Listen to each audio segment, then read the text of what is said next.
ಗುಂಡ್ಲುಪೇಟೆ ಮತ್ತು ನಂಜನಗೂಡು ಉಪಚುನಾವಣೆ ಆಯಿತು. ಇನ್ನೇನಿದ್ರೂ ಕೂಡ ಎಲ್ರಿಗೂ ಕುತೂಹಲವಾಗಿರೋದು ಮತದಾರ ಯಾರಿಗೆ ಮತ ಹಾಕಿದ್ದಾರೆ, ಯಾರನ್ನ ಗೆಲ್ಲಿಸಿದ್ದಾರೆ ಅಂತ.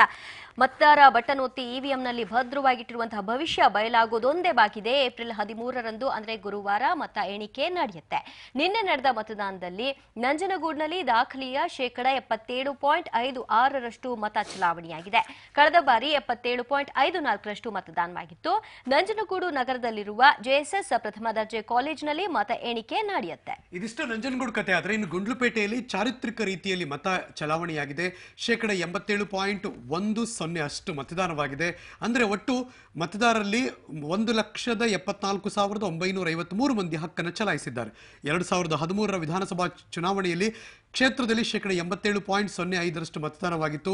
ಗುಂಡ್ಲುಪೇಟೆಯಲ್ಲಿರುವಂತಹ ಸೆಂಟ್ ಜಾನ್ ಪ್ರೌಢಶಾಲೆಯಲ್ಲಿ ಭದ್ರತಾ ಕೊಠಡಿ ಸ್ಥಾಪಿಸಲಾಗಿದೆ. ಇವತ್ತು ಜಿಲ್ಲಾಧಿಕಾರಿ ರಾಮು ಮತ್ತು ಚುನಾವಣಾ ಅಧಿಕಾರಿ ನಳಿನ್ ಅತುಲ್ ಕುಮಾರ್ ಜೈನ್ ಭದ್ರತಾ ಕೊಠಡಿಗೆ ಭೇಟಿ ಕೊಟ್ಟು ಪರಿಶೀಲನೆ ನಡೆಸುತ್ತಿದ್ದಾರೆ.